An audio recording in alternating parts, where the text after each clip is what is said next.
There will be a day that is the end, the collapse of time and all that stood within it. But that day is not today.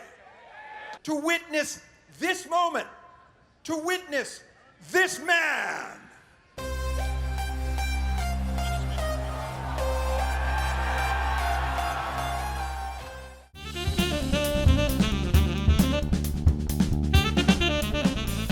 Hey YouTube, my name is Zach Greenberg and welcome to another edition of Celebrity Interviews.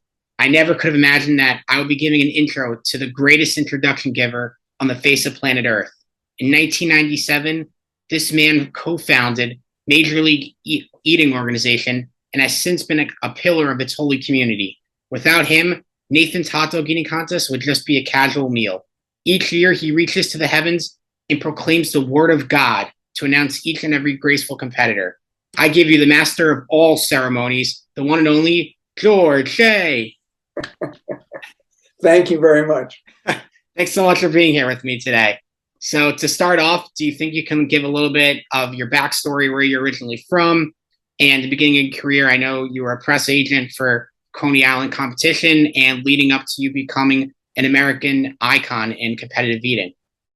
Well, thank you, and thank you for that introduction. I actually grew up in Maine, and I came to New York in 1982, and I began working for some Coney Island press agents in 1988, and one of their things that they did was the 4th of July hot dog contest. Now, it was a very small contest. It was like 2 cameras, 3 cameras maybe, and you had to find the competitors on the spot, and maybe 20 people watched, right? So the Daily News did a photo. If you got the Daily News and the New York Post, you were rocking and rolling. There was no qualifying? There was no qualifying. There were no eaters. You'd be there going, would you like to compete? Would you like to compete? I mean, literally. So, and that's how it continued until the early 2000s, right? But anyway, the press agent who ran this guy, Max Rosie, died in 91, and I took it over. I was working with this guy, Morty Matz, and then I took it over and started doing a lot of stunts and things like that. For instance, we found the coveted mustard yellow belt. It was returned from Japan. And then, of course, a lot of media. And then we got so much media, the Japanese heard they lost the belt, and they came back and they sent eaters to get it back, and then they got it back. It actually went to Japan. I mean, lots of stunts, stuff like that, funny PR stuff. So I just was enjoying it and fooling around like that. And then in 97, I left to start my own PR firm, which I continue to do, which is now mostly just commercial real estate and residential real estate in New York City. So business to business kind of PR. But I took, obviously, the contest and kept energizing it. And then my brother Richard came on as a partner, and we had a third partner, Dave Baer, and they're much better business people than I am. And they've been really, helped the success of the overall effort. But we just built it and built it and built it until ESPN came, and then it's now sort of a holiday institution. And then just one thing I would say is that when it started, there were no introductions, and I started messing around doing introductions in 1993. And then that has become a much bigger focus of mine, and it's sort of grown. The show has grown. How would you come up with intros if, like, you found these competitors on the spot? So my first intro was for Ed the Animal Crotchy, and it was done to Sweet Emotion. And I wrote it on the way out to the contest in my car as I drove out. So it was not a great intro. But I would do intros for the people I knew, but my introductions, to be honest, are not entirely linked to the person. It's what I want to say, and it's about narrative, and it's about generating emotion. It is not about whether someone ate 57 hard-boiled eggs, right? Like, that doesn't mean anything to me. It's, Joey, I've always wanted to position him as an American hero, and I think that's been successful.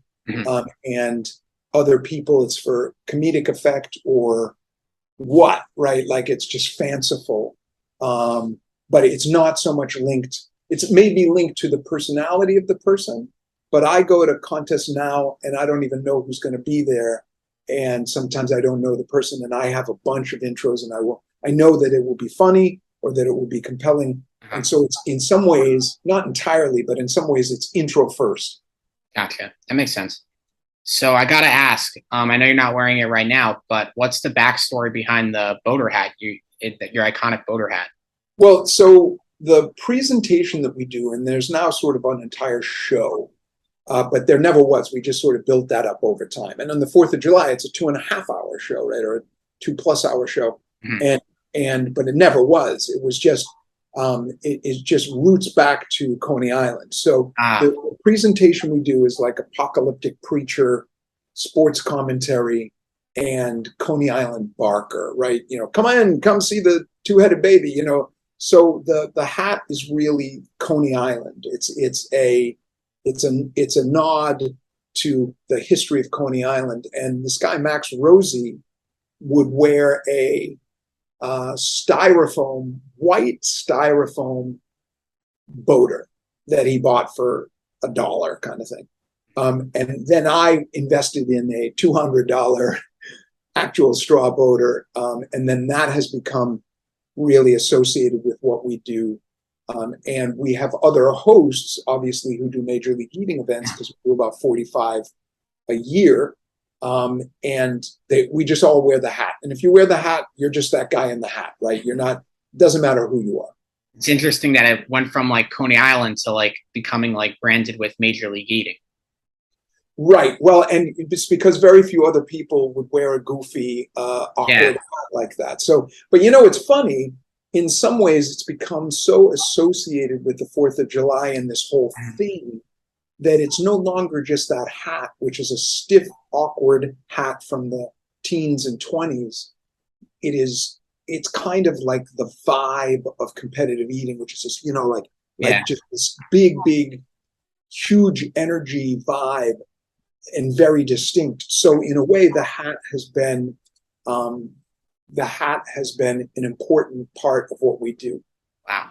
Have you ever auctioned off like one of the hats like after the competition for that year, like signed it and like? I have auctioned off hats. We've given them to, we auction off judgeships for charity events.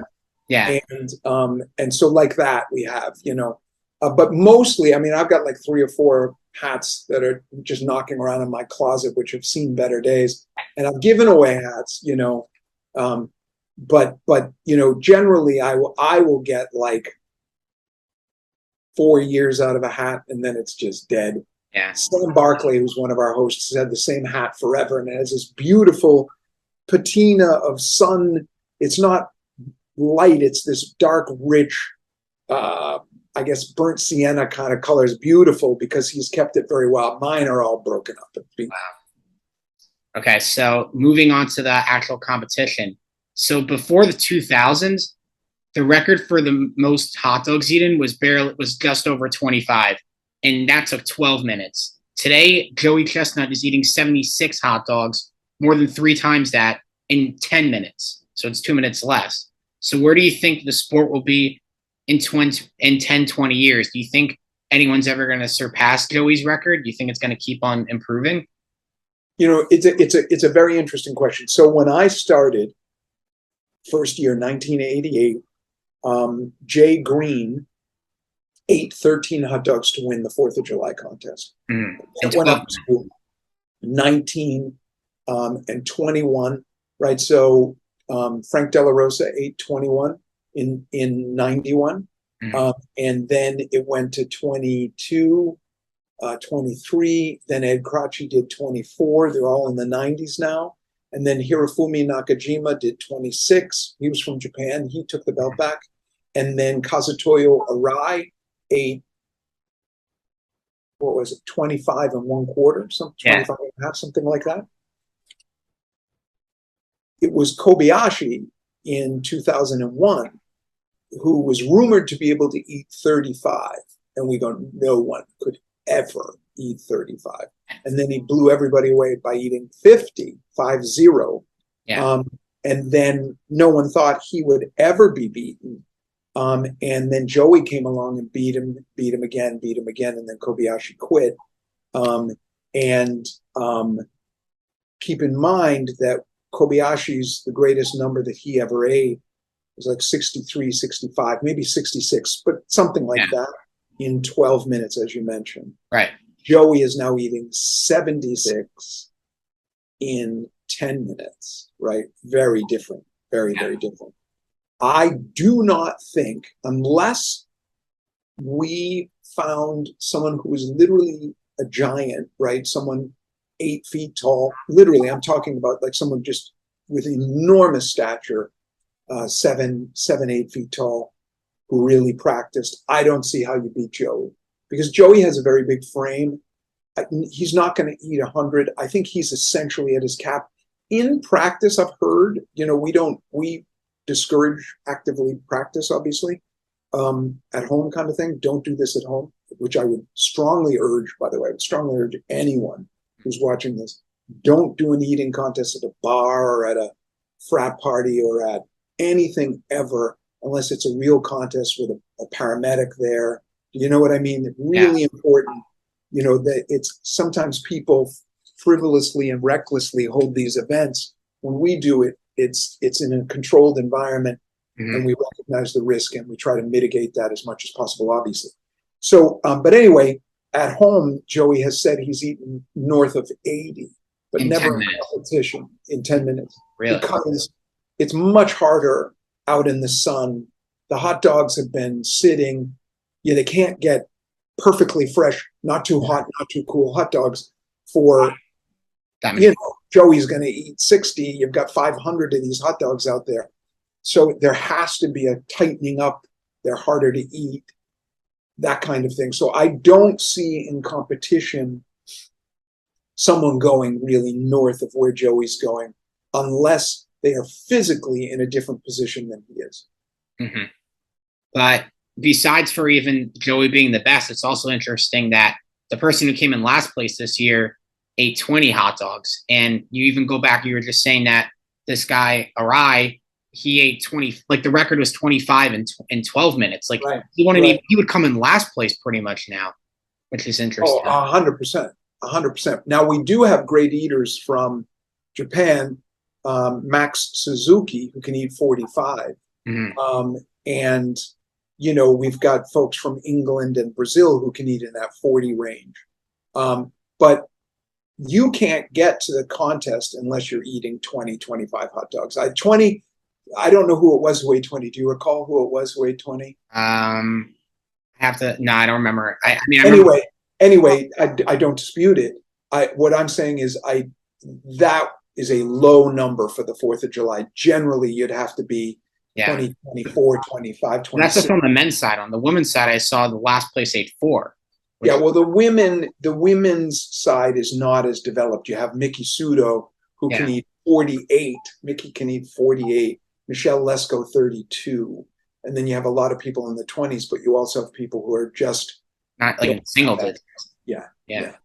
I know you mentioned this before, but can you tell us a little bit about the backstory on how the Major League Eating, like in the first year in 2003, got on ESPN? Well, it's funny. We had actually had an inquiry prior to that and couldn't accommodate ESPN because we had a secondary sponsor that was an online betting organization, and that went against their rules.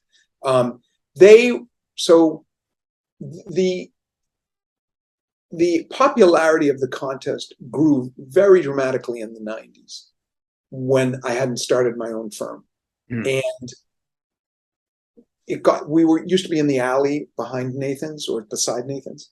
And there were so many people and so many cameras that it was literally not safe for people on the roof shooting down it. So we went around to the corner and started it on Stillwell in like 96, something like that. So, but what happened, the popularity had increased dramatically. These guys did a documentary. But then what happened is I pitched a story to the LA Times in 2001 about these guys out on the road going to all these contests to qualify for the 4th, because we had our first circuit in 97 when I started my own firm. We did 7 contests around the nation. And I pitched the story. The LA Times ran a front page story to The Glutton Goes the Gold in 2001, in June, late June. And that just blew it up, because what happened was all these people in LA, all these film types saw this. And so we got a call from this guy, Bruce Nash, who did like battle bots kind of shows for Fox, these kind of like competition shows, and from Tom Beers, who did Ice Road Truckers and all these like Monster Garage and all these reality shows. Tom Beers, just a brilliant guy. Anyway, we ended up doing 2 documentaries with Tom Beers and a 2-hour Fox special that I co-hosted in 2001 with Bruce Nash. So that was underway. We were negotiating that. We were on our way with that stuff. And then Kobayashi came in 2001, and then that just exploded it further. Wow. So you had this, that was very dramatic, the impact. That's awesome. Star power. Yeah. So what happened was this was already underway, but then Kobayashi was involved in, in the contest for the competition show, and et cetera, et cetera. And it just kind of exploded, right? Certainly a lot of it was due to Kobayashi's popularity, but the platform was already there and was really expanding, exploding, in part because of connecting with people in the film, TV world through that piece. So then ESPN saw this and they thought, well, we've got very little going on the 4th of July, some baseball. We should do a show on it and see if people like it. So they came to us, couldn't do it that year, then we did it the next. And ever since, it's probably 15, 20 years now. And then it was very popular, and we've gotten very strong numbers. And it performs like it generally one of their best performers of the day, beating out baseball and all that kind of stuff.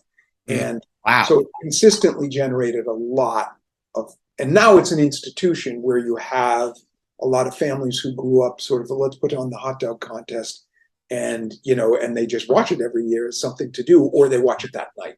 So that's kind of the story of that. But keep in mind that this all came out of PR. It was entirely public relations driven, right? Now it's a show, it's a sport, right? We've positioned it as a sport. There's money behind it, stuff like this. It was all about PR. So we generate billions of consumer impressions through free media. You might have 40 different members of the media on the 4th of July, right? Agence France Presse, Associated Press, CNN, another CNN person. I mean, it's just massive. And that's the value ultimately for our clients.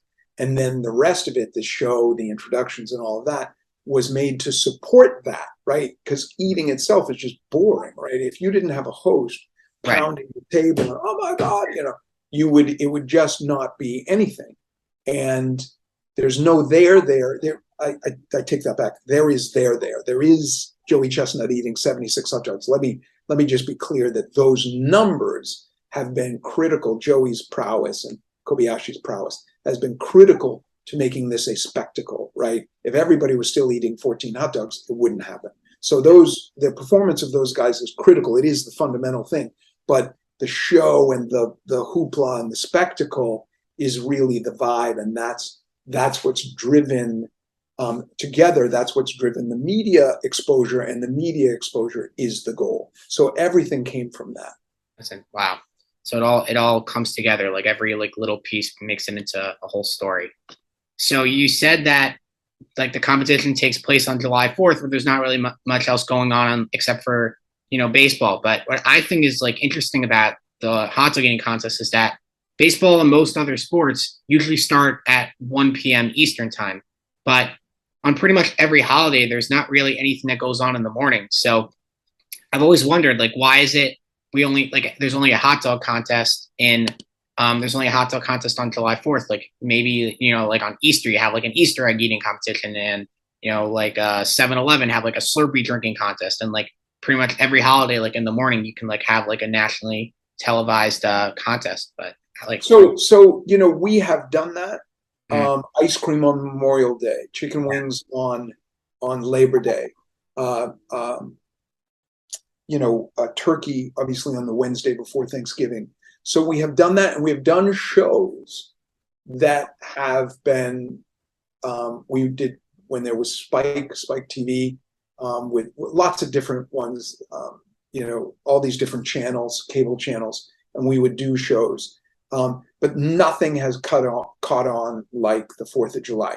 With that said, we have had enormously powerful and consistent results with a whole turkey eating contest on the day before Thanksgiving. So in that case, you don't want to do it on Thanksgiving because you'd be competing with Thanksgiving and football, right? But if you do it the day before Thanksgiving, everybody's getting together that night, and the next day going, can you believe, did you see these guys eat a 25-pound turkey? Right. And so that has we've done that a lot. We could do that again. We were talking about doing it again this year. We used to just hold that in New York City, and you get like national press, just national press. Is it on ESPN or not ESPN? No, we did ESPN of chicken wings. We did ESPN of stuff in, we've done a bunch of different ESPN shows. We did the ESPN US Open of Competitive Eating.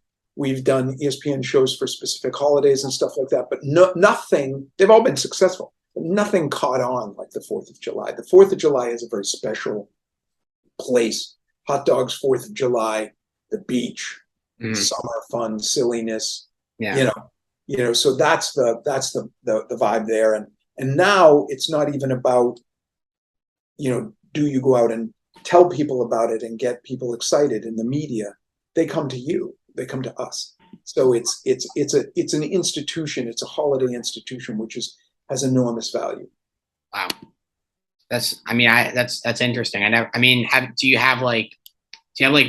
there like an analytics team, I guess, like in the Major League Eating that like runs the numbers, like tries to figure out like how they could possibly like bolster any of the other events, like besides, like, I know like you're saying like the July 4th does really well because it's, summer and fun, but like I feel like theoretically you could make that logic with every holiday. Like they all have like their unique flavor. Like if you like theme the contest that way, I don't know. So I agree with you. And what the key element here is, we need a sponsor to do this, right? So we have had sponsors for wings, national sponsors. We had an online gaming company, and we did 35 one year, did all spring break, 35 grilled cheese sandwich eating contests, right? And all for spring break all over the place. So, but this is sponsor driven. We are not doing it. So we don't have like a TV, we have had arrangements with TV, but we don't have an ongoing arrangement with ESPN or anyone to do X number of these events. With that said, we did 3 streaming events for DraftKings in 2021. Oh. Right? So we did Super Bowl, right before the Super Bowl. We did Halloween candy, and we did one other. What was it? Super Bowl, Halloween candy, Space Camp. But you get the point. We did exactly what you're saying. They were very successful for DraftKings. They were doing streaming events that they did on their platform, and they promoted it to their folks. And you could bet, you could wager. It was really powerful. So I agree with you, and so it will happen. It has happened, but it's not something quite like WWE, where obviously you have this macro arrangement with Fox. Yeah, hopefully one day. So in 2015, Matt Stoney actually upset Joey Chestnut. How was it being there live and announcing it? Were you very surprised by that outcome? Right. The year prior, Joey had gotten engaged on stage to his girlfriend, who was also a competitive eater. And